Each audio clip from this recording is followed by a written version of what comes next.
Hello friends, स्वागत है आपका आपके अपने YouTube channel English at the rate Raj पर। आपकी सेवा में हाजिर है हमेशा की तरह आपका अपना राजकुमार। तो आइए इस वीडियो में बढ़ते हैं पास्ट परफेक्ट टेंस और पास्ट परफेक्ट कंटिन्यूअस को भी इसी वीडियो में पूरा करेंगे। दोनों टेंसेस के बारे में जानने के लिए बने रहिए, चैनल को सब्सक्राइब कर दीजिए, वीडियो को लाइक जरूर करना अगर वो पसंद आए तो, नहीं आए तो आपकी मर्जी है।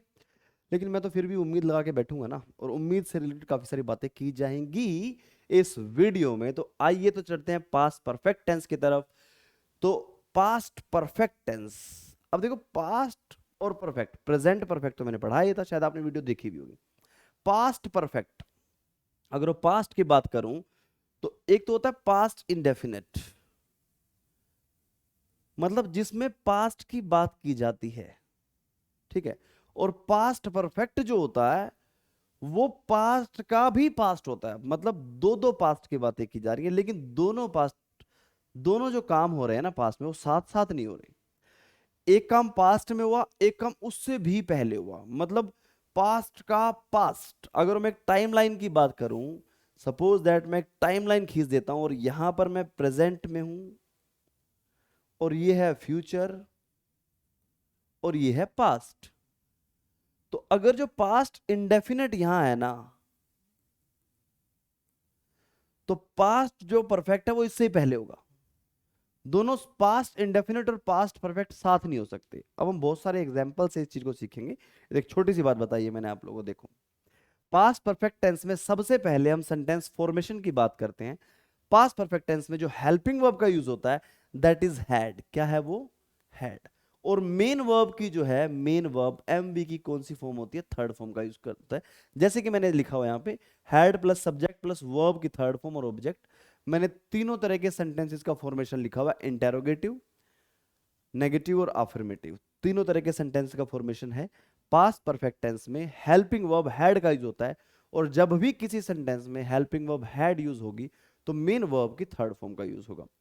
अब इस तरह की हेल्पिंग वर्ब, मतलब हेल्पिंग वर्ब हैड और मेन वर्ब की थर्ड फॉर्म का यूज किस तरह की बातें बताने के लिए किया जाता है, या फिर हम ये कह सकते हैं कि इस फॉर्मेशन का यूज किस तरह की बातें बताने के लिए किया जाता है। पास्ट परफेक्ट टेंस का हम यूज किस तरह की बातें बताने के लिए करेंगे, और उन बातों को बताने के लिए हम पास्ट इंडेफिनिट का यूज क्यों नहीं करेंगे, फ्यूचर परफेक्ट का यूज क्यों नहीं करेंगे, प्रेजेंट परफेक्ट का यूज क्यों नहीं करेंगे, वो सारी बातें भी हम डिस्कस करेंगे। चलो तो आगे चलते हैं। देखो अब पास्ट परफेक्ट टेंस से एक जनरल बात जान लीजिए पहले। जनरल बात जो आपने बड़ी सारी बुक्स में पढ़ी होंगी, लेकिन मैं उससे भी एक्स्ट्रा बहुत सारा करने वाला हूं, जो कि आपके एग्जाम से डायरेक्ट रिलेट करता है। क्योंकि जो एग्जाम्पल्स होते हैं ना, जब तक आप एग्जाम्पल्स नहीं करते ना किसी भी क्वेश्चन को लेकर के, किसी भी रूल को लेकर के, तब तक आप सीखते नहीं हो। तो एग्जाम्पल जितने ज्यादा करेंगे उतना ज्यादा अच्छा रहेगा, उतनी जल्दी सीखोगे, उतने अच्छे से सीखोगे। चलो देखते हैं past perfect tense. The past perfect tense is use to express an action. Past perfect tense का यूज किया जाता है उस एक्शन को करने के लिए completed before a given past moment, मतलब जो किसी पास्ट के moment, given past. Suppose that मैं कल शाम 6 बजे की बात करता हूं कि मैंने कल शाम को 6 बजे डिनर कर लिया था, ठीक है, तो वो हो गया पास्ट इंडेफिनिट। लेकिन मैं कहता हूं डिनर से पहले भी मैंने कुछ किया था, डिनर से पहले भी मैंने कुछ किया था, डिनर से पहले मैं मार्केट से मिल्क लेके आया था। 6 बजे डिनर किया था, उससे पहले मैं मिल्क लेके आया था। तो अब जो डिनर किया था वो हो गया पास्ट इंडेफिनिट, उससे पहले मैं मिल्क लेके आया था वो हो गया पास्ट परफेक्ट, मतलब पास्ट ऑफ पास्ट, पास्ट से भी पहले वाला पास्ट। तो उसको हम बोलेंगे पास्ट परफेक्ट टेंस। और उस तरह की बातें बताने के लिए तो मैं फॉर्मेशन आप लोगों को बता ही चुका हूं। अब देखो, दिस मोमेंट में बी इंडिकेटेड और मे बी अंडरस्टूड। ये मोमेंट इंडिकेट किया जा सकता है या उसको समझा जा सकता है कैसे? If it is indicated, it may be indicated इधर बाय सच वर्बल एक्सप्रेशन। अब हम जब भी इसको इंडिकेट करते हैं तो कुछ हमारी ऐसे वर्बल एक्सप्रेशन भी होते हैं जिनको अगर जो हम किसी भी सेंटेंस में देख लें, एक तो ये वाली बात हो गई कि पास्ट ऑफ पास्ट, या फिर कुछ ऐसे वर्बल एक्सप्रेशन भी हैं अगर वो किसी भी सेंटेंस में दिख जाए तो हम कहेंगे यहां पर पास्ट परफेक्ट ही आना चाहिए, मतलब पास्ट परफेक्ट टेंस आना चाहिए। मींस यहां पर हेल्पिंग वर्ब हैड का यूज करके मेन वर्ब की थर्ड फॉर्म का यूज किया जाना चाहिए। वो कौन से हैं? जैसे by 6 o'clock, by that time, by the end of the month, etcetera etcetera. ये सारे एग्जांपल अभी देने वाले हैं, बस मैं आपको रूल बता रहा हूं, रूल से रिलेटेड एग्जांपल बताता हूं। देखो, जैसे मैं कहता हूं I had finished my work by 6 o'clock, मतलब 6 बजे तक मैंने अपना काम खत्म कर लिया था। इसका मतलब 6 बजे नहीं किया था, 6 बजे से पहले कर लिया था। 6 नहीं बजी थी, 5:55 पे कर लिया था। समझे, समझ रहे हो ना बात को? तो पास्ट का टाइम है 6 o'clock, लेकिन इससे पहले मैंने काम तमाम कर दिया था, काम खत्म कर दिया था। ठीक है, चलो आगे देखते हैं। I had finished my work when I received your message.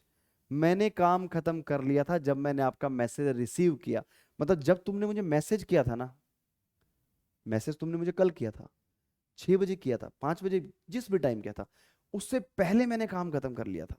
ठीक है ना? I had finished my work when I received your message. जब मैंने तुम्हारा मैसेज रिसीव किया उस टाइम मैं अपना जो काम खत्म कर चुका था। अगर मैं ऐसा कहता हूं I finished my work when I received your message, तो वो भी ठीक होगा। जब व्हेन से दो सेंटेंस जुड़ेंगे तो दोनों तरीके की बातें हम बोल सकते हैं कि मैंने जब तुम्हारा मैसेज रिसीव किया उस टाइम काम खत्म किया था, दोनों काम साथ साथ किए थे। लेकिन मैं एक जगह लिखता हूं I had finished my work, मैं काम खत्म कर चुका था when I received your message, जब मैंने तुम्हारा मैसेज रिसीव किया। तो दोनों तरीके से इस सेंटेंस को लिखा जाता है। जब भी हम व्हेन से दो सेंटेंस जोड़ते हैं तो दोनों पास्ट इंडेफिनिट में भी हो सकते हैं, एक पास्ट परफेक्ट और एक पास्ट इंडेफिनिट, दोनों में हो सकता है। क्लियर है? तो कभी भी एग्जाम में आए और दोनों पास्ट इंडेफिनिट में हो तो वो गलत नहीं होंगे, और एक पास्ट परफेक्ट और एक पास्ट इंडेफिनिट में हो तो भी गलत नहीं होगा। इस कंफ्यूजन को दूर कर लेना, इस बात को लिख लेना, नोट डाउन कर लेना। अब ऐसी कौन सी वर्ब है, या सॉरी ऐसी कौन सी कंजक्शन है कि जब मैं सेंटेंस को उन कंजक्शन से जोड़ूंगा तो दोनों सेंटेंस सेम टेंस में नहीं हो सकते, उसमें से एक सेंटेंस पास्ट इंडेफिनिट में और एक सेंटेंस पास्ट परफेक्ट में ही होगा। उन वर्बियल एक्सप्रेशंस की बात करते हैं, उन कंजक्शंस की बात करते हैं। चलो आगे देखते हैं। जैसे मैं कहता हूं the patient had died before the help had arrived. Patient मर चुका था हेल्प के आने से पहले। अब क्या ये दोनों काम साथ साथ हुए? मैंने बोला पेशेंट मर चुका था हेल्प के आने से पहले, जब हेल्प पहुंची उससे पहले पेशेंट मर चुका था। पहले मतलब बिफोर, बिफोर क्या बता रहा है हमारा? पहले। अब इन दोनों बातों में से कौन सी बात पहले हुई? पेशेंट के मरने की। दोनों पास्ट में हुई, और मैंने कहा था पास्ट इंडेफिनिट के साथ जब किसी दूसरी बात को जोड़ा जाए और वो पहले हो तो वो पास्ट परफेक्ट होता है। मतलब पास्ट परफेक्ट क्या होता है? Past of past. क्या होता है? Past of past. Past of past की जब बात की जाएगी तो हम बात करेंगे पास्ट परफेक्ट की, और पास्ट परफेक्ट में क्या होगा? हैड। लेकिन अगर जो मैं बिफोर से जोड़ देता हूं तो ये वाला पार्ट है ना, वो पास्ट परफेक्ट में नहीं हो सकता।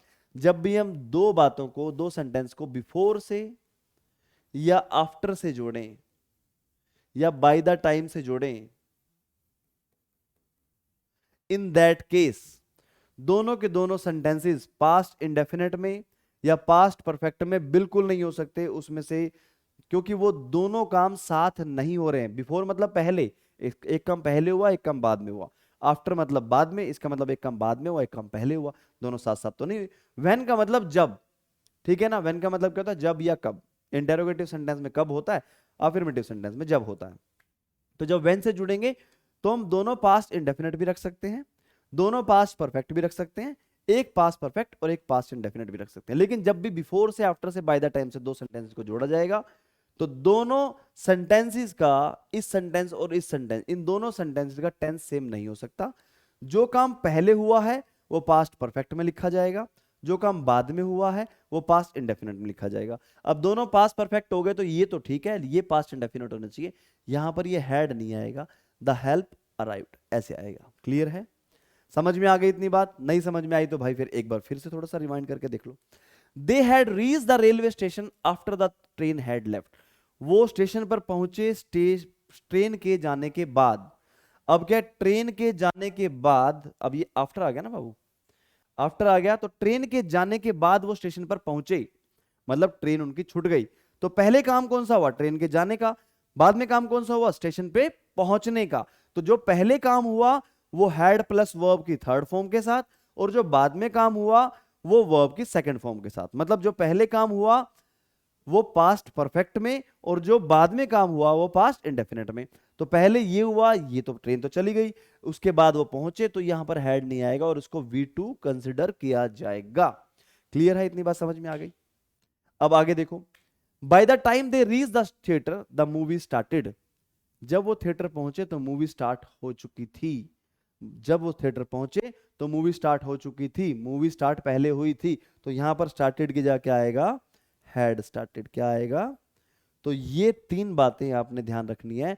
By the time, after and before. जब भी इससे दो सेंटेंसेस को जोड़ा जाएगा तो दोनों सेंटेंसेस सेम टेंस में नहीं होंगे, एक पास्ट परफेक्ट में और एक पास्ट इंडेफिनिट में। आगे चलते हैं। By the time they reach the theatre the movie will start. जब वो थिएटर पहुंचेंगे तो मूवी स्टार्ट होगी। तो यहां पर फ्यूचर की बात है, इस सेंटेंस में कोई दिक्कत नहीं है अपना, ठीक है। ये मैंने फ्यूचर वाला सेंटेंस लिख लिया। बाय द टाइम से कई बार फ्यूचर भी आ जाता है, तो आप सोचोगे सर यहाँ तो रीच्ड होना चाहिए और यहाँ हैड स्टार्टेड होना चाहिए। नहीं, अगर वो प्रेजेंट और फ्यूचर में दोनों को, दो सेंटेंस को जोड़ा जाएगा तो वो भी पॉसिबल है। लेकिन अगर वो पास्ट में होगा तो फिर पास्ट वाला एक पास्ट इंडेफिनिट में होगा, एक पास्ट परफेक्ट में होगा। क्लियर है? आगे चलते हैं। देखो आगे देखो। When I reach the cinema hall the movie had already begin.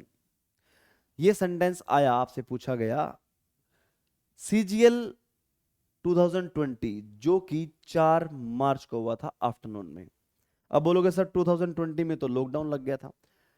Lockdown 21 मार्च को लगा था। 13 मार्च को लॉकडाउन का ट्रायल स्टार्ट हुआ था। 21 मार्च से लॉकडाउन स्टार्ट हुआ था।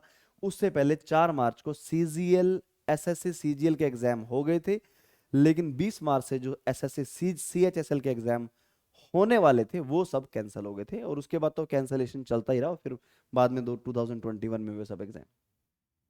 तो when I reach the cinema hall the movie had already begun. जब मैं सिनेमा हॉल पहुंचा तो मूवी पहले ही स्टार्ट हो चुकी थी।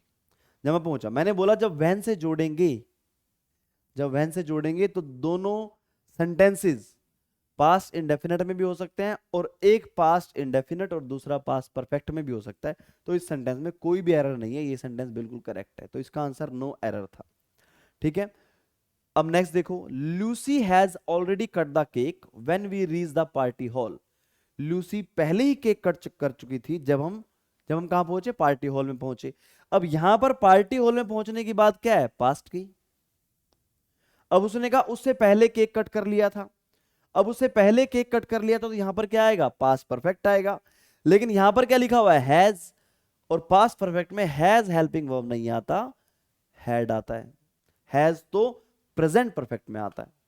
और जब पास्ट की बात की जाएगी तो पास्ट परफेक्ट का यूज किया जाएगा, प्रेजेंट परफेक्ट का यूज नहीं किया जाएगा। और प्रेजेंट परफेक्ट का कहां कहां यूज किया जाता है और किस तरीके से पास्ट वाले टेंसेस से वो रिलेट करता है, वो सारी बातें मैंने आपको इससे पहली 2 वीडियो में बताई है, मतलब लेसन नंबर 3 ऑफ टेंस। ठीक है, आगे चलते हैं। When we went to the cinema yesterday, the film had already started. अब यहां पर क्या? जब हम सिनेमा पहुंचे, गए कल, the film had already started. अब ये तो ठीक है, लेकिन यहां पर गलती क्या है? हेल्पिंग वर्ब क्या? हैड। लेकिन मेन वर्ब की कौन सी फॉर्म आएगी हैड के साथ? थर्ड फॉर्म आएगी भैया।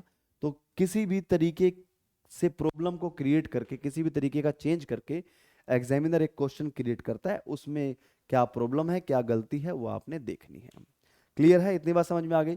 तो भैया ये था आपका पास्ट परफेक्ट टेंस। अब थोड़ी सी बातें और बताता हूं। अब थोड़ी सी ना ये चुनिंदा सी बातें, थोड़ी सी एक्स्ट्रा बातें, थोड़ी सी हटके हैं, थोड़ी सी अलग हैं। The past perfect tense is used with such verbs as hope, expect, think, mean, suppose, want, intend, etc. to indicate that a past hope, desire, intention. Past की किसी भी होप को, डिजायर को बताने के लिए भी हम इन वर्ब के साथ हम पास्ट परफेक्ट टेंस का यूज करते हैं। कैसे करते हैं देखो। I had hoped that I would pass. I had hoped that I would पास। मुझे उम्मीद थी कि मैं पास हो जाऊंगा, इसका मतलब मैं नहीं हुआ। We had expected that they would attend the party. हमने एक्सपेक्ट किया था कि वो पार्टी अटेंड करेंगे।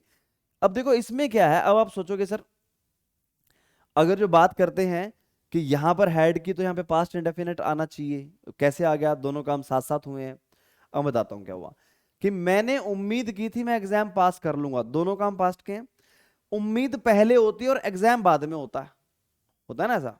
भाई कोई भी काम फ्यूचर में होने वाला है, मैं उम्मीद अब करूंगा, तो अब मैं उम्मीद कर रहा हूं तो एकदम तो नहीं हो जाएगा, वो आने वाले टाइम में होगा ना। तो इसका मतलब दोनों काम साथ तो नहीं हुए। दोनों काम साथ नहीं हुए, इस कारण दोनों काम साथ नहीं हुए, इस कारण दोनों का टेंस अलग होगा। तो यहां पर I had hope that I would pass the exam लिख सकते हैं, आई वुड पास, मैं पास हो जाऊंगा। मैंने उम्मीद की थी कि मैं पास हो जाऊंगा। Good morning sir. मैं चाय पीने पी लूंगा, आप बना के लाए हो। आओ बैठो सर, एक मिनट बस कर रहा हूँ, रिकॉर्डिंग तो चल रही है, बस ये भी बात आ जाएगी चाय पीने वाली। देखो, we had expected that they would attend the party, हमने एक्सपेक्ट किया था कि वो जिस टाइम हम सोच रहे थे ना, पार्टी तो उसके बाद में होनी थी ना, उसके बाद ही अटेंड करनी थी, तो जाहिर सी बात है कि ये काम पहले हुआ ये काम बाद में हुआ।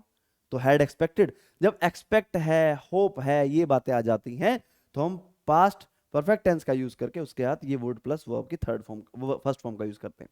अब कहोगे सर आपने एक वीडियो में बता रखा है, मैंने एक वीडियो में, कि हैड प्लस वर्ब की थर्ड फॉर्म जब भी हो, इन दैट केस यहां पर हम क्या करेंगे, वुड हैव प्लस वर्ब की थर्ड फॉर्म करेंगे।